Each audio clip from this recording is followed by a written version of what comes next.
Do you struggle with how much information to put inside of your webinar? Do you feel like you're overteaching? But more importantly, if you don't feel like any of that's happening and you're not making sales on your webinar, I'm telling you, you're probably overteaching. If you're getting a lot of comments that are things like, hey, that was great. I appreciate the free information. This was the best information ever, blah, blah, blah, blah, blah, things like that. And you're not getting any sales. This episode is for you. We're going to talk about what you need to do to start increasing engagement, show up rates, and sales within your webinars. And we're going to dive into mistake number 3, which is overteaching. So if you feel like you're overteaching in your webinars, this episode's for you. And I guess keep on listening. Hi, I'm Brandon Lucero, and you're about to experience the new way to thrive in business, entrepreneurship, and life by leaning into who you are, what you love, and standing up for what you want to create. Get ready, because this is where we go against the grain, say no to outdated society norms, and we say yes to change in order to create a happier, more fulfilled world. Welcome to the New Generation Entrepreneur Podcast. Hello, ladies and gentlemen, and welcome back to another episode of the New Generation Entrepreneur Podcast. Today, we are continuing our series with episode number 3. And this one's a big one. I've been doing a lot of one-on-one sessions lately just to learn more about one-on-one sessions with webinars, specifically on how we start to craft even better, more powerful webinars. And one of the things I started to notice was that the number one biggest mistake that I see people make when it comes to sales, webinars, sales presentations is that they just overteach way too much information. And if you've been a part of our brand or our ecosystem for any amount of time, you know that I tell people that we don't need to rely only on tutorials and step-by-step instructions and just information. Like, information is just one of many ways to be able to add value into people's lives. And any great presentation and webinar and sales presentation or even speech understands that. The people understand that. You guys have to remember, when we go to do a webinar, we're not supposed to be a professor in a classroom regurgitating information from a textbook or a curriculum, because they're not selling anything. They're literally there just to deliver information, and you are there to sell. So you have to understand, when you go to do a webinar, you're literally there to sell something. That's why you're doing it. And the most effective teachers in the world are actually the best salesmen, because they get people, they make people feel heard and validated. They get people excited. They can show people that they understand them, but they also get people to realize that they have the solution. They get people to trust them. They get people, not only that, but people start to go like, I can do this. People start to build their own trust in their ability to be able to solve the problem. And there's this magical thing that happens, but most people don't understand or even know what that is. They don't know how to develop that, how to do it, what it is. And so this episode today is going to be dedicated to sort of carving that pathway for you guys to understand, how do we start to teach and create demand at the same time. And I tell people all the time, I started making more money when I became a better teacher. When I became a better teacher, I started making more money. And I believe that a good teacher can get you to trust their process, but also get you to trust your own ability to follow their process at the same time. And that requires great teaching, which means that people need to understand what you're saying. They can't be overwhelmed. It can't be, things can't go over their head. And so what starts to happen is I'll say this, the reason why a lot of people do this is because we enter, or have, I was going to say entered the niche, but we have this, I guess, belief or sort of like industry norm inside the space that if we gave our best stuff away for free, then people will come back and be like, oh my gosh, I wonder what their paid stuff is like. And that doesn't really happen. And at least not anymore. Maybe it did at one point, but there's so many people with the same information over and over and over again. And you also have to understand, like, go read an encyclopedia and tell me how exciting that is. Like, no one wants that. Go. How many of you were like bored inside of your college classrooms like I was? I mean, I'm sure there's probably people listening going like, no, I love my classes and I love my degree. And maybe you do, and that's great. But if you're anything like me, you did not enjoy it. And that's what I'm saying is it's just not very engaging, and you need people excited when they buy your stuff or even to buy your stuff. And so we have to understand that in order for someone to buy, there's a couple things that happen. We have to develop three types of trust. Number one, the know, like, and trust, which everyone has heard and understands. But people have to trust our ability to solve their problem, number two. And then number three, they have to trust their own ability to follow our process to solve their problem. Otherwise, they'll never buy. And so what happens is when we rely so much on information, none of those three things are really built. The other thing you also need is connection. So they need to connect with you, right? That's part of, I guess, the first trust, which is know, like, and trust. But delivering information does not develop the know, like, and trust. It doesn't at all.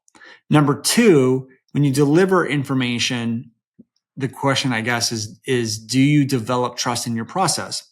If you give out too much information and it feels overwhelming, people don't really trust that your process, maybe they trust the process will get the problem done, but maybe they're going to think it's going to be a very hard process, so they're just going to avoid it. Or maybe they think it's going to take too much time, so they'll just avoid it.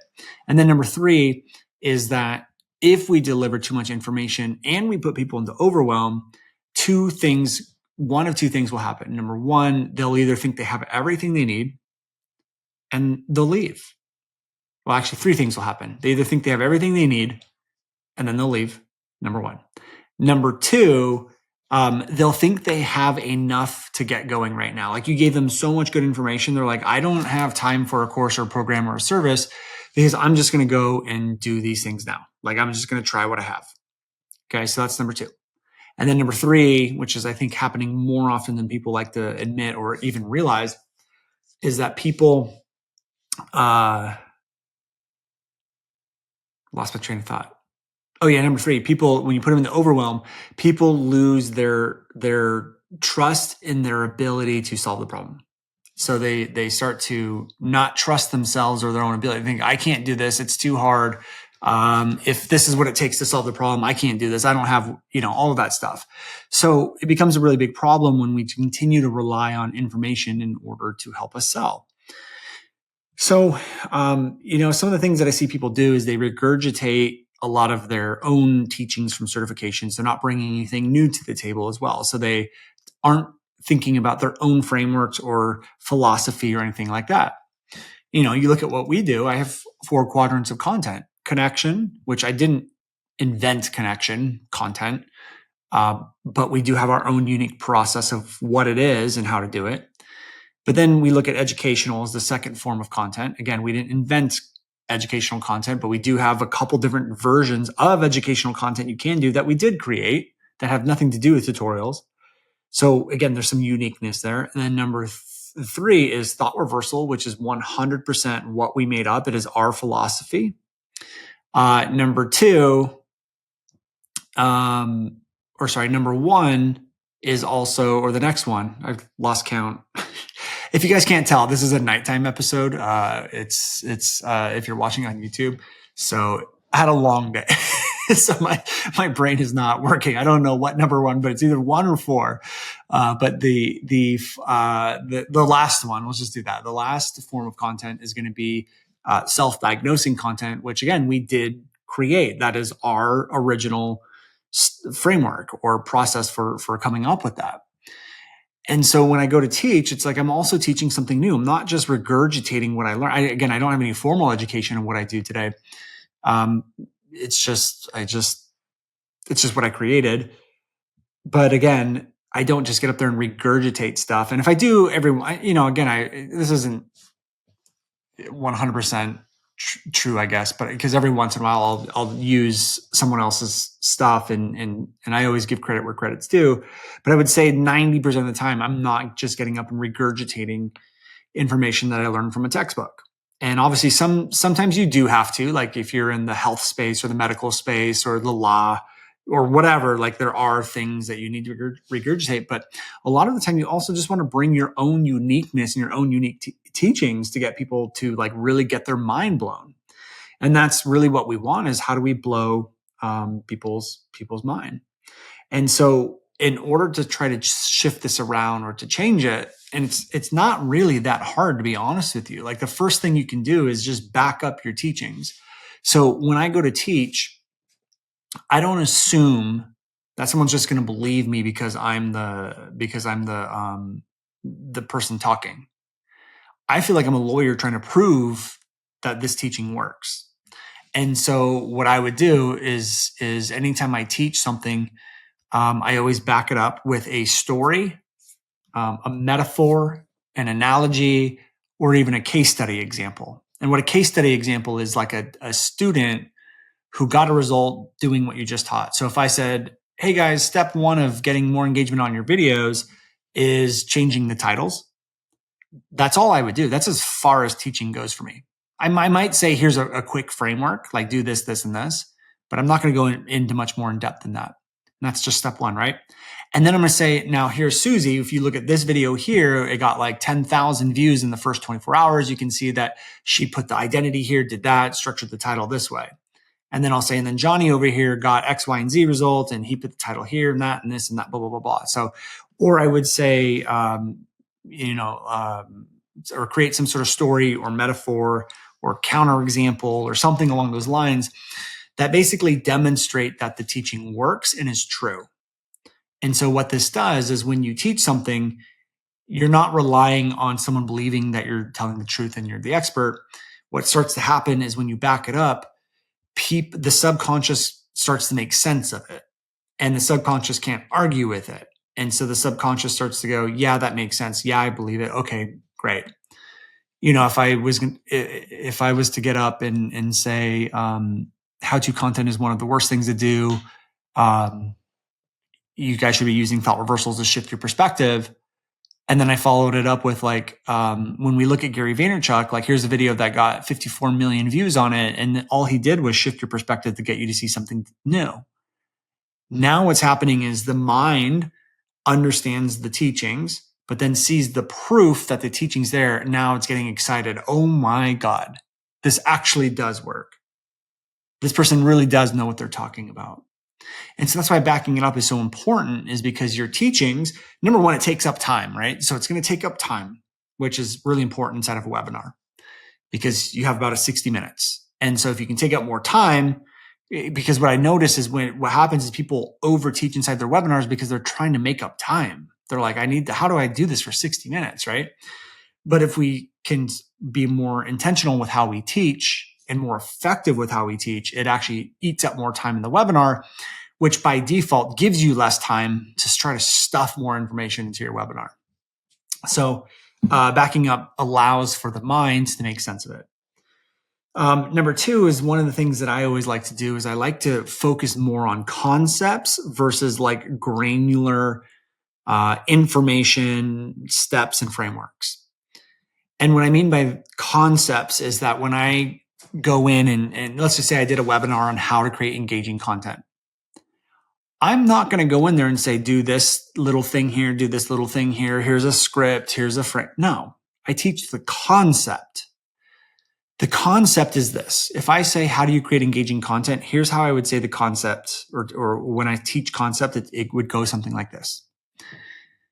How many of you guys want to create really engaging content? And it's frustrating because you continue to post video after video after video, and nothing's really taking off.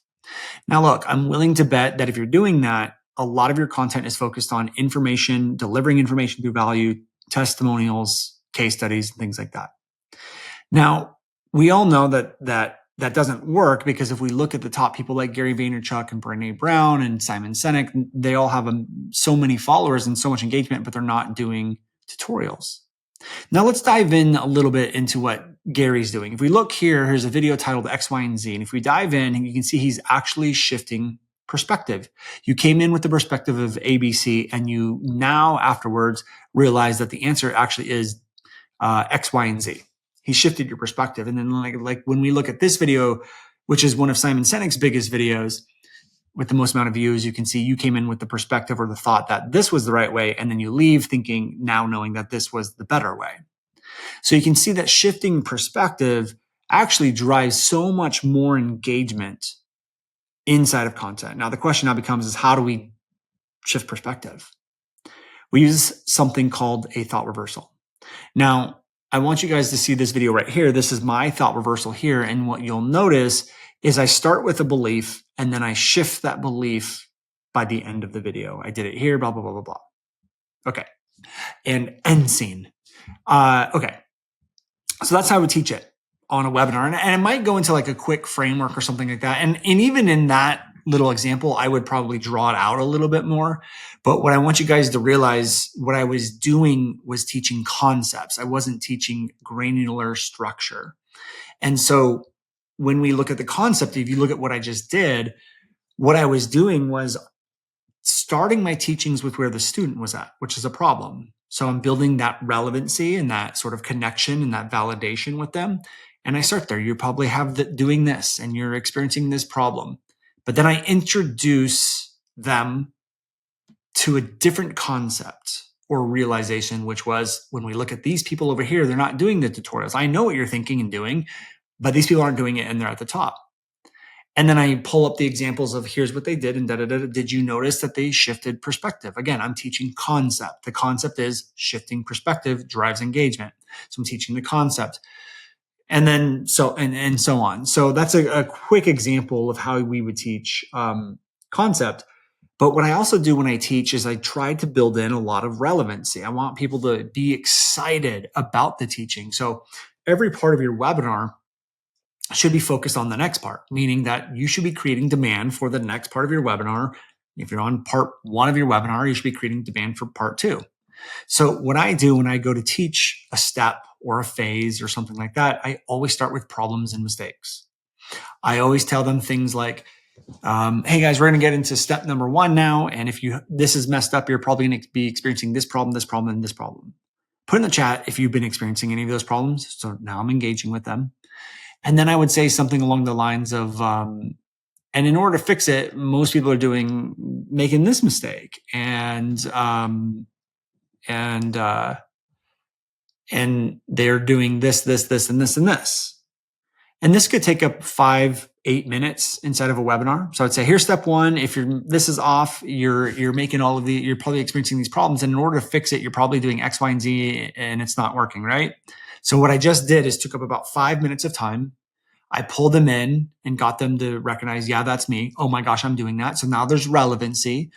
But there's also demand being created, because when someone feels like you understand their exact problem and why it's happening, the level of trust in your ability to solve the problem for them goes through the roof. So now they're excited. It's like, oh my gosh, this person gets it. They understand me. Like, let's go. Like, tell me what to do.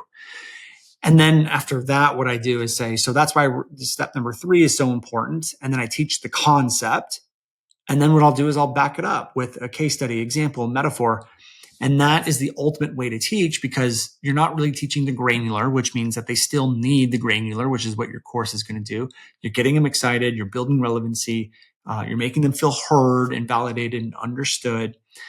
But you're also eating up time, because we're talking about problems now. We're introducing the step, and we're talking about problems. Then we're talking about mistakes. Then we're teaching the actual concept, and then we're backing it up. That's like 5 or 6 things. So if each one of those phases even takes 2 minutes, that's 10 minutes on one step. And it's probably going to take a little bit more than that.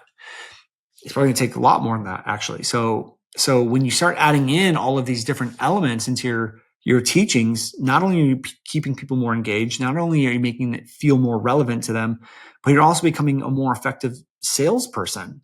You're creating more demand. You're getting them to trust their own ability. And the reason why they trust their own ability is because you didn't go too much into the details. You didn't go into the granular. You taught the concept. They understand the concept. Their mind, because you backed it all up, has told them this makes sense. So when something makes sense, it seems simple. You teach concept, which is when you teach concepts, that's how you take very complex things and teach them in a very simple manner, in a way that people understand. And so now we're teaching the concept. We got them hooked and it felt heard. We provide the proof that it actually works. That creates more excitement. And you do that for step 2 and 3. By the end of the pitch, they're going to be begging you to buy the program or the course or whatever it may be. And so we have to stop this idea that we need to continue to only add value by giving out information. And we have to stop this belief that if I give out my free stuff, people will be convinced my paid stuff is going to be amazing and they'll buy. we have to add in all these other elements, especially in today's day and age, because it's getting more crowded and with a lot more competition.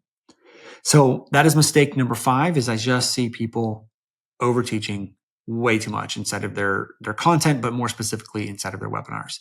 So if you guys enjoy this episode, please leave me a review on iTunes. I love reading those reviews. Haven't had one in a while. So if you enjoy this podcast, go leave one. Thank you for listening, and I'll see you guys next week. Hey guys, thank you so much for checking out another episode of the New Generation Entrepreneur Podcast. If you enjoyed this episode, go below, hit the subscribe button, and make sure you click on that bell icon and get notified every time we drop a new episode. Now, if you're looking for the show notes, we have them linked underneath this video, as well as our social media handles and some links to free training and offers that we drop from time to time to help you guys even further. So go check those out if you're interested, and thank you so much for tuning in to the New Generation Entrepreneur Podcast.